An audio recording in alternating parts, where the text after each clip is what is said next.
agradeço a Deus. Abra sua Bíblia em 1 Coríntios capítulo 11.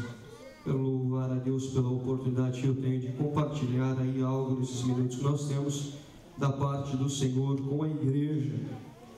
E é algo aí de extrema responsabilidade quando nós temos a oportunidade de trazer a palavra do Senhor à igreja, principalmente em se tratando de um culto de Santa Ceia do Senhor. Mas louvado seja o Deus que nós servimos, porque Ele conhece a necessidade que a igreja tem. Nós vamos aí fazer uso do texto que nós normalmente lemos para ministrar a Santa Ceia. Ainda não é a ministração da Santa Ceia, mas nós vamos aí usar o texto que normalmente nós usamos na palavra do Senhor. 1 Coríntios capítulo 11, a partir do verso 17. Eu quero ler com a igreja, se for colocado aí no mural, acompanhe na sua Bíblia. Nisto, porém, diz a palavra do Senhor, nisto, porém, que vou dizer-vos, não vos louvo, porquanto vos ajuntais, não para melhor, senão para pior. Porque, antes de tudo, ouço que quando vos ajuntais na igreja, há entre vós dissensões, e em parte o creio, e até importa que haja entre vós heresias, ou dissensões, ou desentendimentos, para que os que são sinceros se manifestem entre vós. Verso 20: de sorte que quando vos ajuntais num lugar, não é para comer a ceia do Senhor, porque comendo, cada um toma antecipadamente a sua ceia, e assim um tem fome e o outro embriaga-se. Verso 22: não tendes porventura casas para comer e para beber? Ou desprezais a igreja de Deus e envergonhais os que nada têm? Que vos direi, louvar-vos-ei? Nisso não vos louvo. A partir do verso 23: porque eu recebi do Senhor o que também vos ensinei, que o Senhor Jesus, na noite em que foi traído, tomou o pão e, tendo dado graças, o partiu e disse: tomai e comei, isto é o meu corpo que é partido por vós, fazei isto em memória de mim. Semelhantemente, também, depois de cear, tomou o cálice, dizendo: este é o cálice do Novo Testamento no meu sangue, fazei isto todas as vezes que beberdes em memória de mim. Porque todas as vezes que comerdes esse pão e beberdes esse cálice, anunciais a morte do Senhor até que venha. Portanto, qualquer que comer este pão ou beber o cálice do Senhor indignamente será culpado do corpo e do sangue do Senhor. Verso 28: examine-se, pois, o homem a si mesmo, e assim coma deste pão e beba deste cálice. Eu vou ler mais uma vez: examine-se, pois, o homem a si mesmo, e assim coma deste pão e beba deste cálice. Verso 29: porque o que come e bebe indignamente, come e bebe para a sua própria condenação, não discernindo o corpo do Senhor. Por causa disso, há entre vós muitos fracos e doentes, e muitos que dormem.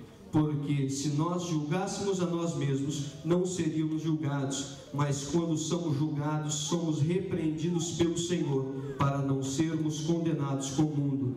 Eu vou ler a parte B: para não sermos condenados com o mundo. Portanto, meus irmãos, quando vos ajuntais para comer, esperai uns pelos outros. Mas se algum tiver fome, coma em casa, para que não vos ajunteis para a condenação. Quanto às demais coisas, ordená-las-ei quando for ter convosco. Amém? A igreja pode tomar assento. Curve a sua cabeça por um minuto. Eterno Deus e soberano Pai, mais uma vez eu quero dizer a Ti, Senhor querido, nós somos a igreja do Senhor. O que foi lido foi a palavra do Senhor, e o Senhor é Deus que conhece a necessidade que nós temos nesta noite. Fala conosco por misericórdia do Teu nome, para que a nossa vida possa ser transformada através do poder da Tua palavra. Amém? Eu quero aqui trazer para os irmãos, eu quero ver se em 25 minutos nós já terminamos. Nós temos a ceia a ser servida. Hoje é noite de Santa Ceia, noite de reflexão para a igreja. E eu quero trazer aqui a carta de 1 Coríntios, foi escrita em 55, 56, depois de Cristo, depois da morte de Cristo. E a carta de 1 Coríntios foi escrita por quê? Nós já conhecemos essa história, eu quero fazer um breve resumo.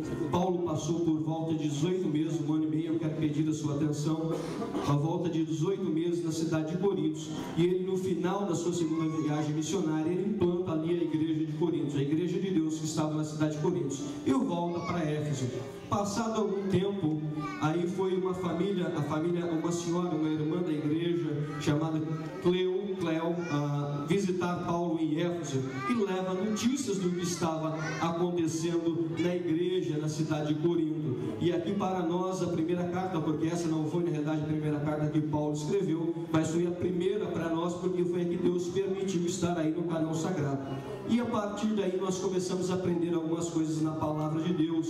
Nós começamos a entender que quando o povo se reunia, e nessa carta havia Paulo corrigindo a igreja, e esta carta foi escrita para a igreja, foi escrito para o povo de Deus, não foi escrito para a cidade de Corinto, foi escrita para a igreja de Deus que estava na cidade de Corinto, que tinha aí divisões, tinha contenda, tinha partidos dentro da igreja, havia prostituição, havia pecado, diversas situações. E uma das situações que Paulo tratou nessa carta foi a respeito de o comportamento do povo de Deus, que no decorrer aí dos dias, no decorrer da caminhada, resultava no dia da Santa Ceia. Como era evangelista José, irmão Éder, naquela época a Santa Ceia? O povo se ajuntava, segundo os estudiosos, uma vez por semana acontecia, aí alguns pensadores acontecia a Santa Ceia uma vez por semana, e era um pouquinho diferente do que nós fazemos aqui. Nós nos ajuntamos, oramos, cantamos louvores, há palavras iniciais, e depois aí ouvimos a palavra principal, a pregação da noite,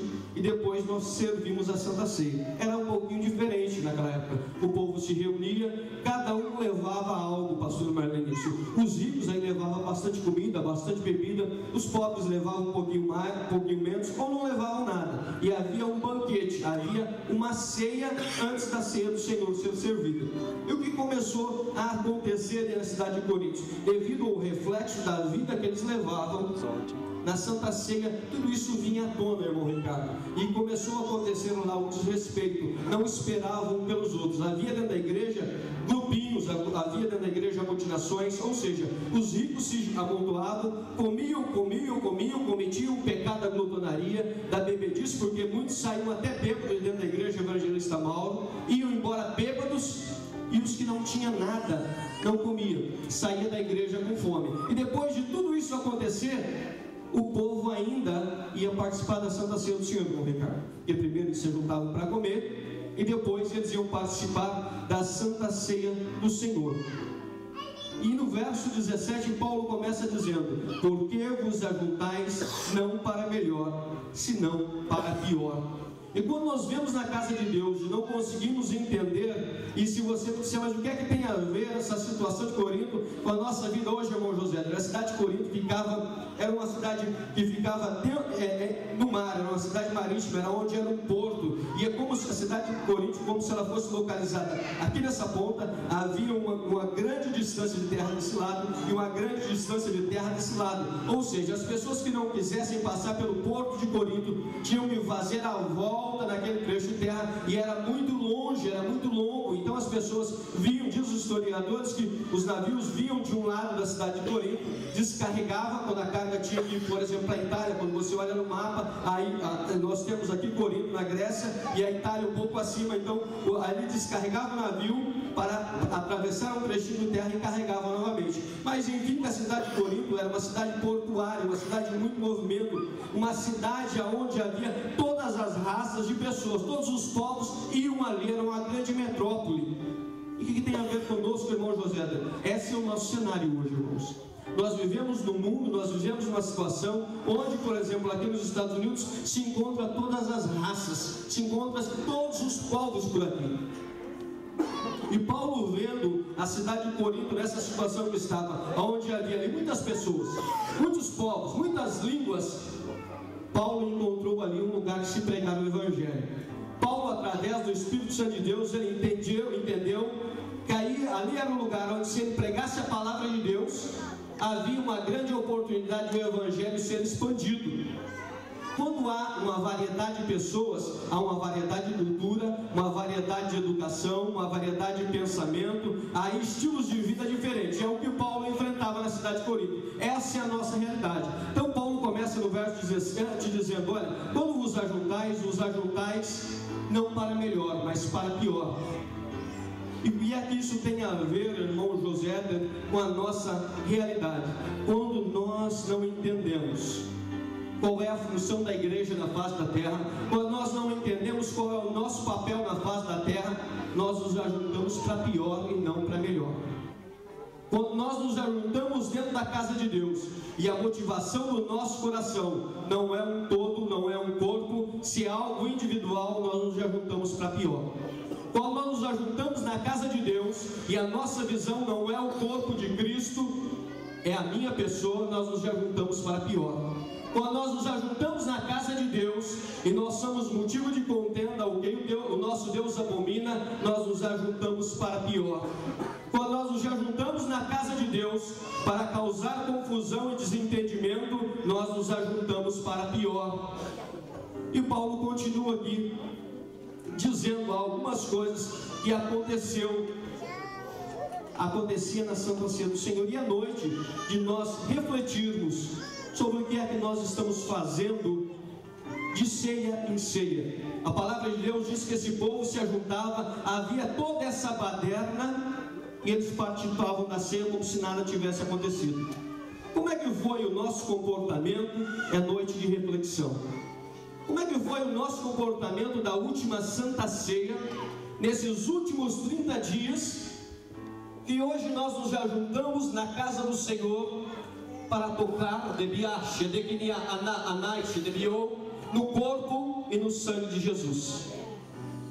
O que foi que eu falei nos últimos 30 dias? O que foi que eu fiz nos últimos 30 dias?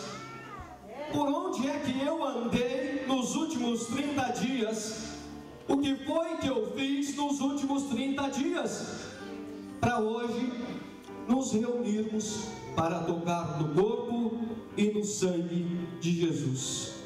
O verso 20 diz assim, eu vou ler para a igreja: de sorte que quando vos ajuntais num lugar, não é para comer a ceia do Senhor. Paulo estava dizendo para essas pessoas: olha, vocês se ajuntam e não têm noção do que vocês estão fazendo. Vocês se ajuntam para a ceia do Senhor, comem o pão, bebem o vinho, mas sem nenhum entendimento do que representa o sacrifício de Cristo na cruz do Calvário. Eles participavam da ceia do Senhor sem entender o valor real da ceia do Senhor. Eles participavam da ceia do Senhor achando que é um ritual. E quantas vezes nós passamos 30 dias, voltamos aqui depois de 30 dias e achamos que a ceia do Senhor é um ritual que a Assembleia de Deus tem. Achamos que é apenas algo, um ato religioso, uma questão de religiosidade, nos ajuntarmos aqui. Será que nós entendemos qual é o real valor de quando nós passamos por aquela porta, no dia todos os dias, mas principalmente no dia da ceia do Senhor? Porque a palavra de Deus diz aqui onde eu li: aquele que come e não discerne o corpo de Cristo, come para a sua própria condenação. Então é noite de nós começarmos a refletir. Será que nós temos aí dignidade de tocar no corpo de Cristo? O sangue de Jesus nos purifica de todo pecado, isso é certo. Mas será que o sangue de Jesus